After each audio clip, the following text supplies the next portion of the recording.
ലോക പരിസ്ഥിതി ദിനത്തിൽ പരിസ്ഥിതി സംരക്ഷണ സമിതിയുടെ ആഭിമുഖ്യത്തിൽ ജൂൺ 5 പരിസ്ഥിതി ദിനം ആചരിച്ചു. വൃക്ഷത്തൈ വിതരണം പരിസ്ഥിതി പ്രവർത്തകൻ ശ്രീ പി മനോജ് കുമാർ തിരുമല റാവു സാറിന് വൃക്ഷത്തൈകൾ നൽകിക്കൊണ്ട് ഉദ്ഘാടനം ചെയ്തു. തുടർന്ന് തിരുമല റാവു, കെ രാജേഷ് കരേച്ചിറ, പരിസ്ഥിതി സംരക്ഷണ സമിതി സെക്രട്ടറി സജേഷ് എസ് എന്നിവർ സംസാരിച്ചു. ഈ വീഡിയോ ചെയ്യുന്നത് ഒരു ക്ഷമാപണത്തോടു കൂടിയാണ്. കാരണം ഈ പരിപാടിയുടെ ഉദ്ഘാടകനായ ശ്രീ പി മനോജ് കുമാർ നടത്തിയ ഉദ്ഘാടന പ്രസംഗം അടുത്ത കാലത്തെങ്ങും ഇത്തരത്തിലുള്ള ഒരു പ്രസംഗം ഈ പ്രദേശത്തോ തൊട്ടടുത്ത പ്രദേശത്തോ നടന്നിട്ടില്ല.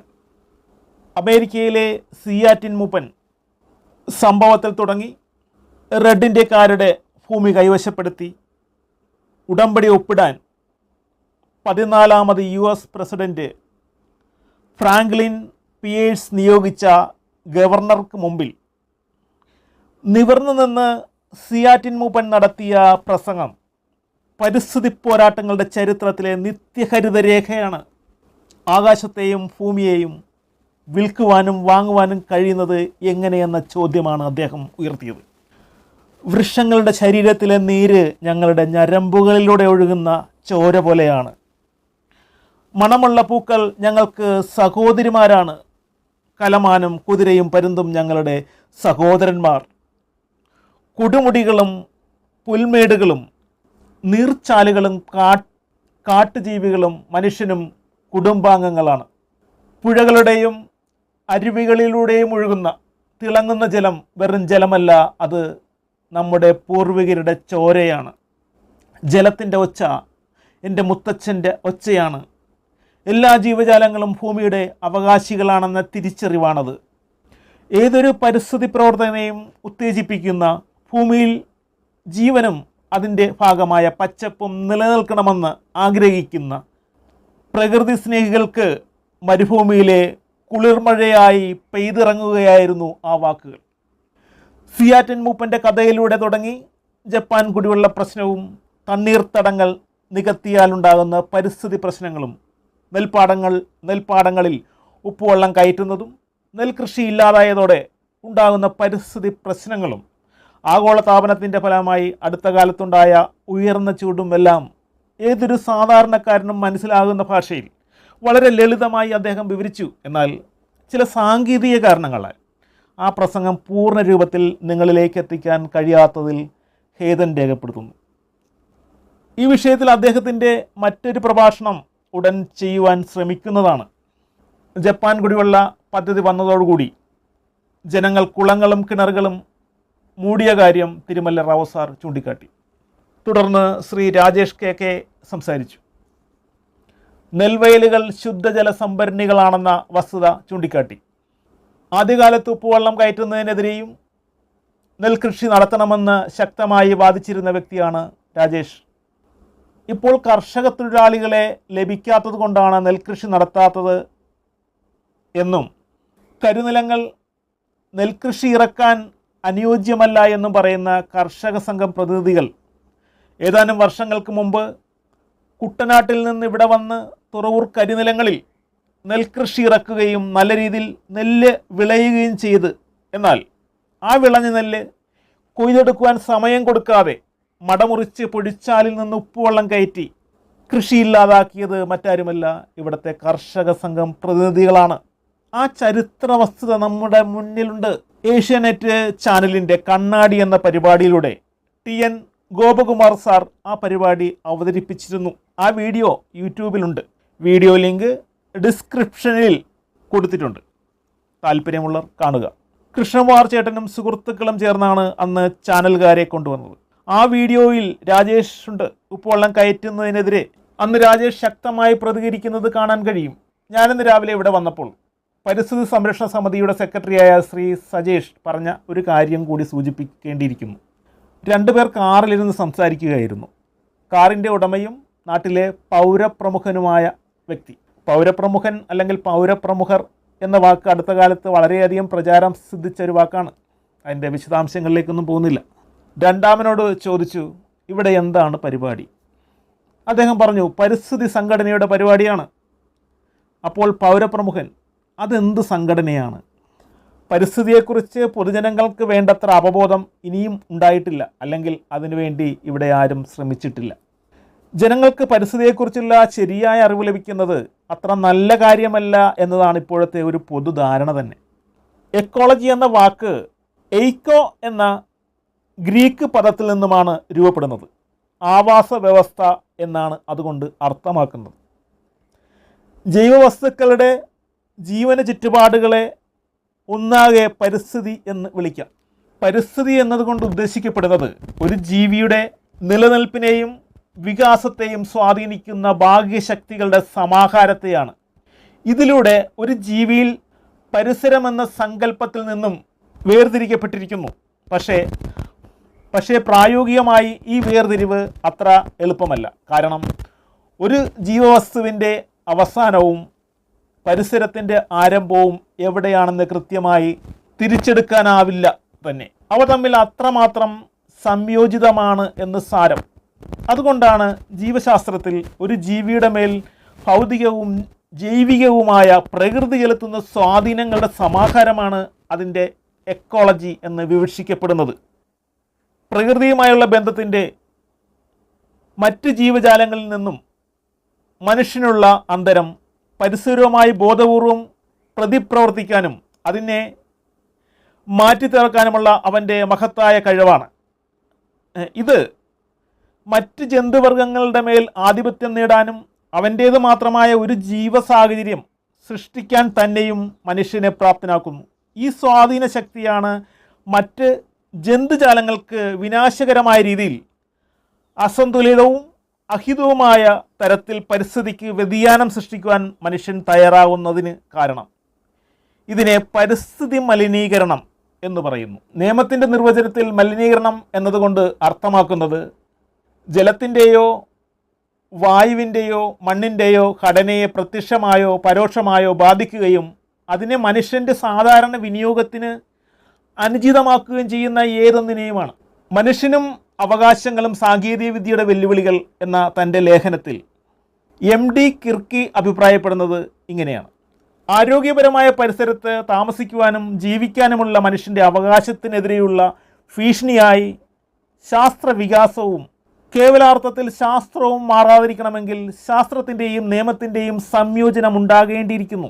ഫീഡ്മാൻ state and the rule of law in a mixed economy എന്ന തൻ്റെ ഗ്രന്ഥത്തിൽ പറയുന്നത്, പരിസ്ഥിതി സംരക്ഷണത്തെയും മലിനീകരണത്തെയും നമ്മുടെ സംസ്കാരത്തിൻ്റെ ഭാഗമായി മാറ്റണം. അങ്ങനെ മാറ്റണമെങ്കിൽ ശാസ്ത്ര സാങ്കേതിക അവബോധം, കൃത്യമായ സാമ്പത്തിക ആസൂത്രണം, മുൻഗണനാക്രമവും അനുയോജ്യമായ നിയമ നിർവഹണ സമ്പ്രദായം ഇവയുടെ സംയോജിത പ്രവർത്തനമുണ്ടാകണം. ലോക പരിസ്ഥിതി ദിനം ജൂൺ 5.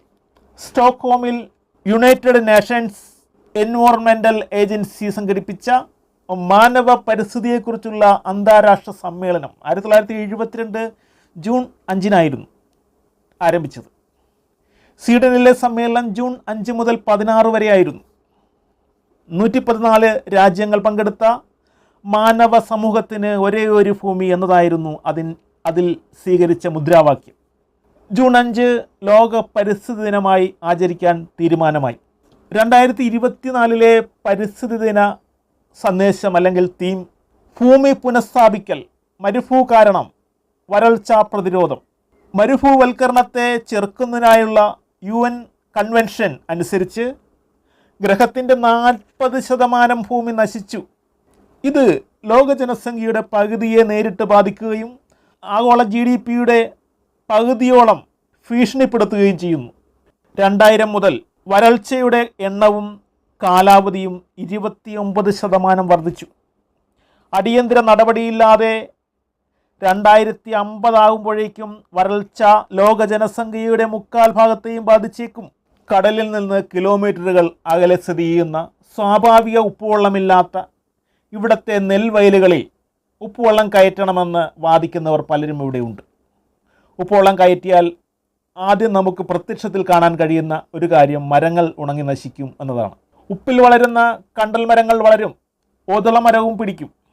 മാവ്, പ്ലാവ് തുടങ്ങിയ ഫലവൃക്ഷങ്ങൾ ഉണങ്ങി നശിക്കും. തെങ്ങുകൾ ഉണങ്ങി നശിക്കുകയോ അല്ലെങ്കിൽ അവയിൽ കാഫലം ഇല്ലാതെ വരികയോ ചെയ്യും. മരങ്ങളുടെ നാശം ആഗോളതാപനത്തിൻ്റെ വേഗത വർദ്ധിപ്പിക്കും. അത് ഈ പ്രദേശത്തിൻ്റെ തന്നെ നാശത്തിന് ആക്കം കൂട്ടുകയും ചെയ്യും. ഉപ്പുവെള്ളം കയറുന്നത് മൂലമുള്ള മറ്റ് പരിസ്ഥിതി പ്രശ്നങ്ങളിലേക്ക് ഇപ്പോൾ കടക്കുന്നില്ല. ജീവജലത്തിൻ്റെ ശുദ്ധീകരണം നടത്തുന്ന ഭൂമിയുടെ വൃക്കകളാണ് തണ്ണീർത്തടങ്ങൾ. അതുകൊണ്ട് തന്നെ തണ്ണീർത്തടങ്ങളെ സംരക്ഷിക്കേണ്ടത് അടിസ്ഥാന ആവശ്യങ്ങളിലൊന്നാണ് ഇവിടെ ജീവൻ നിലനിൽക്കണമെങ്കിൽ. കണ്ടൽക്കാടുകൾ തീരപ്രദേശത്തെ നിത്യഹരിത ജൈവ വനങ്ങളാണ്.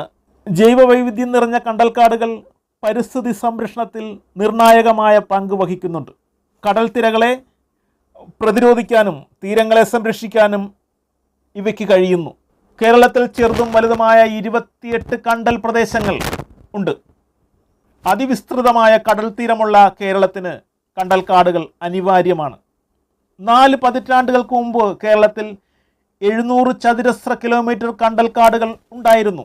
ഇപ്പോൾ 17 ചതുരശ്ര മീറ്ററായി ചുരുങ്ങിയിരിക്കുന്നു.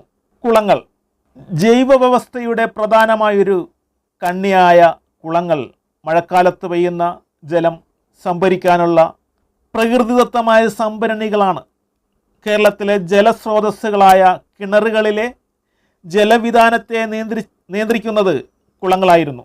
1 ഏക്കർ വിസ്താരമുള്ള കുളത്തിന് 50 ഏക്കർ പുരയിടത്തിൽ പെയ്യുന്ന മഴവെള്ളം സംഭരിക്കാനും വർഷം മുഴുവൻ സൂക്ഷിക്കാനും കഴിയുന്നു. കുളത്തിലെ ജലസംഭരണത്തിന് അനുസരണമായി ചുറ്റുപാടുമുള്ള കിണറുകളെല്ലാം ജലസമൃദ്ധമായിരിക്കും.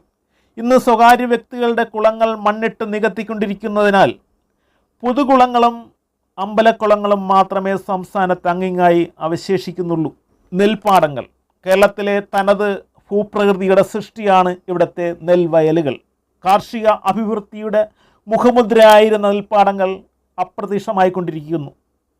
പരിസ്ഥിതി സന്തുലന സംരക്ഷണത്തിൽ ഈ പച്ചത്തുരുത്തുകൾ വഹിക്കുന്ന പങ്ക് വളരെ വലുതാണ്. ഹരിതാപമായ ഈ വയലേലകൾ പ്രകൃതിദത്തമായ മഴ സംഭരണികൾ കൂടിയാണ്. വർഷകാലത്തെ മഴവെള്ളം സമുദ്രത്തിലേക്ക് പോകാതെ തടഞ്ഞു നിർത്തി സംഭരിക്കുകയും ഭൂഗർഭത്തിലേക്ക് തിരിച്ചു വിടുകയും ചെയ്യുന്നു നെൽപ്പാടങ്ങൾ. ഇത് ഭൂഗർഭ ജലശേഖരം വർദ്ധിപ്പിക്കുന്നതിനും വരൾച്ചയെ തടയുന്നതിനും നിർണായക പങ്ക് വഹിക്കുന്നു. 1 ഏക്കർ പാടത്തിന് 1240 ഘനമീറ്ററോളം ജലസംഭരണ ശേഷിയുണ്ടെന്നാണ് കണക്കാക്കപ്പെടുന്നത്. നെൽവയലുകൾ നശിക്കുന്നത് പരമ്പരാഗതമായ ജലസ്രോതസ്സുകളുടെ നിലനിൽപ്പിനെ തന്നെ ബാധിക്കുന്നു.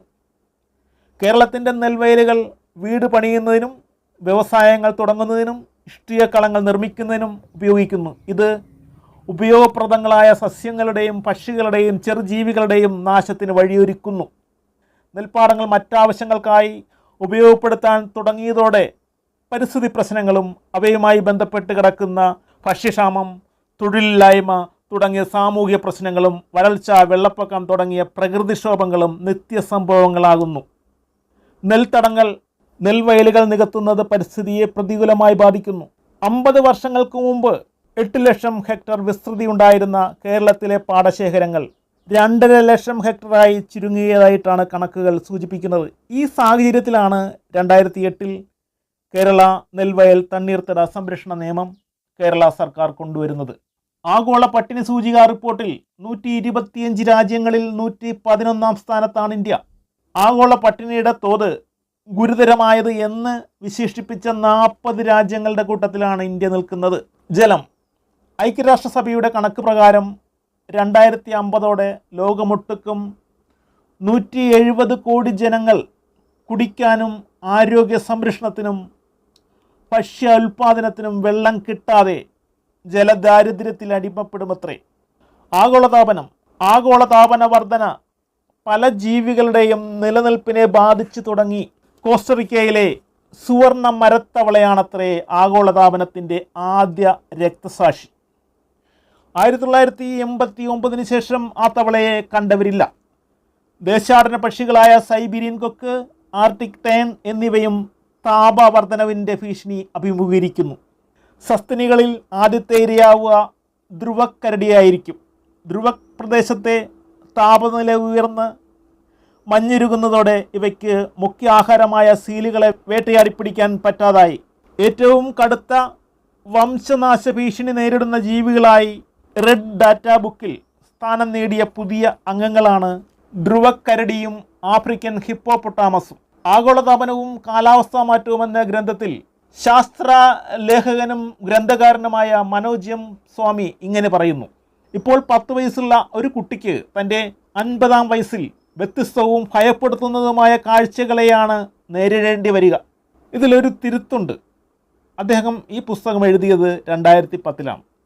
അപ്പോൾ അതിങ്ങനെ തിരുത്തി വായിക്കാം: ഇപ്പോൾ 10 വയസ്സുള്ള ഒരു കുട്ടിക്ക് 36 വയസ്സാകുമ്പോൾ വ്യത്യസ്തവും ഭയപ്പെടുത്തുന്നതുമായ കാഴ്ചകളാണ് നേരിടേണ്ടി വരിക.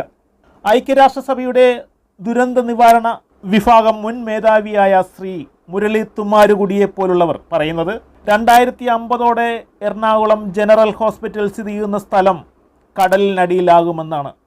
ഈ വീഡിയോ ലിങ്ക് ഡിസ്ക്രിപ്ഷനിൽ കൊടുക്കുന്നുണ്ട്. അങ്ങനെയെങ്കിൽ അതേ ഭൂപ്രകൃതിയുള്ള ആലപ്പുഴയുടെ അവസ്ഥയും അതുതന്നെ ആയിരിക്കും. 2050 കേവലം 26 വർഷങ്ങൾ മതി.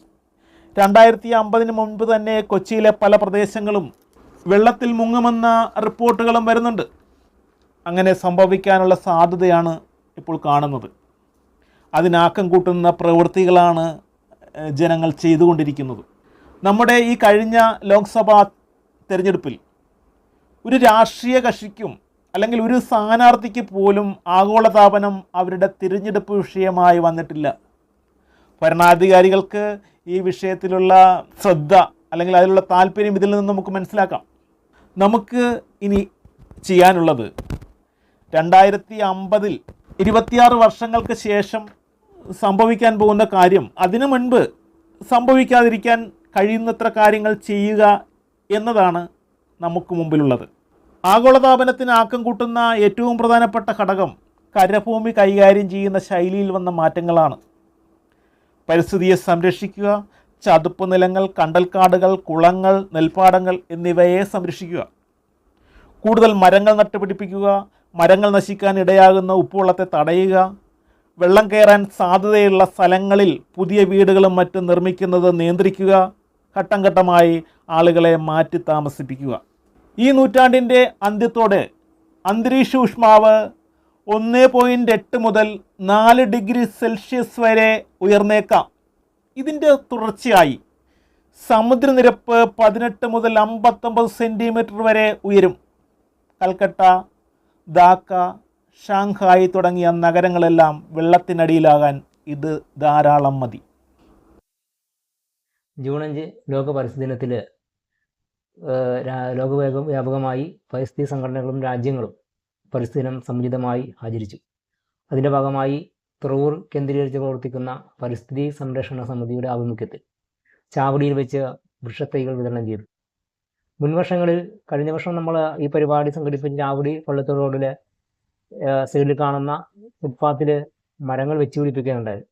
അന്ന് ആ പരിപാടി ഉദ്ഘാടനം ചെയ്തത് ബഹുമാനപ്പെട്ട കുത്തിയോട് SA ശ്രീ ജാക്സൺ സാറാണ്. ആ പരിപാടിയിൽ അന്ന് തുറവൂർ പഞ്ചായത്തിൻ്റെ വൈസ് പ്രസിഡൻ്റായിട്ടുള്ള സോജകുമാർ, മുൻ വൈസ് പ്രസിഡൻ്റായിട്ടുള്ള സോജകുമാർ, അനിൽകുമാർ അടക്കമുള്ള പൊതുപ്രവർത്തകരും പങ്കെടുത്തു.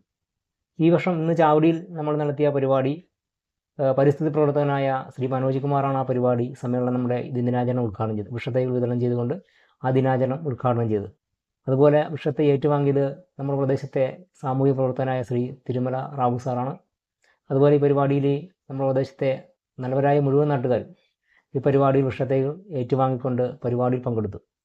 മുൻവർഷം നമ്മൾ ആ വെച്ച് പിടിപ്പിച്ചതിന് വ്യത്യസ്തമായി ഈ വർഷം വിതരണം ചെയ്തത് എന്തുകൊണ്ടാണെന്ന് ചോദിച്ചു കഴിഞ്ഞാൽ, കഴിഞ്ഞ വർഷം നമ്മൾ വെച്ച് പിടിപ്പിച്ച വൃക്ഷത്തൈകളെല്ലാം തന്നെ ആൾക്കാർ അവിടെ നിന്ന് എടുത്തുകൊണ്ട് പോവുകയാണ് ചെയ്തത്. അപ്പോൾ ആ നിലയിൽ ആ വീണ്ടും കൊണ്ട് അവിടെ കൊണ്ടുപോയി ഈ വർഷം അത് എടുത്തുകൊണ്ട് പോകുക എന്നുള്ളതാണ് നമ്മൾ കണ്ടെത്തിയ ഒരു കാര്യം. അതുകൊണ്ടാണ് നമ്മൾ ചാവടി ജംഗ്ഷനിൽ വെച്ചുകൊണ്ട് ഈ നല്ല തരത്തിലുള്ള വലവൃക്ഷങ്ങളാണ് വിതരണം ചെയ്തത്. ഈ പരിപാടിയിൽ വൃക്ഷത്തൈകളൊക്കെ വിതരണം ചെയ്തുകൊണ്ട് ഉദ്ഘാടനം ചെയ്ത വന്ന സമയത്ത് പോലും മറ്റ് ട്രാവലിംഗ് അലവൻസ് പോലും മേടിക്കാതെ പരിപാടിയിൽ പങ്കെടുത്ത നമ്മുടെ പരിസ്ഥിതി പ്രവർത്തകനായ ശ്രീ മനോജ് കുമാർ, അദ്ദേഹത്തോട് സംഘടനക്കുള്ള നന്ദി രേഖപ്പെടുത്തുകയാണ്. അതുപോലെ വൃക്ഷത്തെ ഏറ്റുവാങ്ങിയ ശ്രീ തിരുമല റാവു സാർ, അദ്ദേഹത്തോടും സംഘടനക്കുള്ള നന്ദി ഈ അവസരത്തിൽ രേഖപ്പെടുത്തുകയാണ്. അതുപോലെ ഈ പരിപാടിയിൽ പങ്കെടുത്ത നല്ലവരായ മുഴുവൻ നാട്ടുകാരുണ്ട്. ഈ പരിപാടി വൃക്ഷത്തൈകൾ അവരുടെ ഭവനങ്ങളിൽ കൊണ്ടുവച്ച് പിടിപ്പിക്കാൻ വേണ്ടി നമ്മളിത് വാങ്ങിച്ച് കൊണ്ടുപോയി പരിപാടിയിൽ പങ്കെടുത്ത മുഴുവൻ നാട്ടുകാർക്കും സമിതിയുടെ പേരുള്ള നന്ദി രേഖപ്പെടുത്തുകയാണ്. അതുപോലെ ഈ പരിപാടിയിൽ ഒത്തിരി വ്യക്തികൾ നമ്മളോട് സഹകരിച്ചിട്ടുണ്ട്. ജോസി, SM ബേക്കറി, നമ്മുടെ തേവര അടക്കമുള്ള ആൾക്കാർ പരിപാടിയിൽ നമ്മളോട് സഹകരിച്ചു. അവർക്കൊക്കെ എല്ലാവർക്കും തന്നെ സമിതിയുടെ പേരിൽ നന്ദി രേഖപ്പെടുത്തുകയാണ്. അതുപോലെ തന്നെ ഈ പരിപാടിയിൽ ശബ്ദവും വിളിച്ചൊക്കെ നൽകിയ രാജീവ്, അതുപോലെ അവരുടെ ഓപ്പറേറ്റർമാർ അടക്കമുള്ള മുഴുവൻ ആൾക്കാർക്കും സമിതിയുടെ പേരിൽ ഒരിക്കൽ കൂടി നന്ദി രേഖപ്പെടുത്തിക്കൊണ്ട് നിർത്തുന്നു.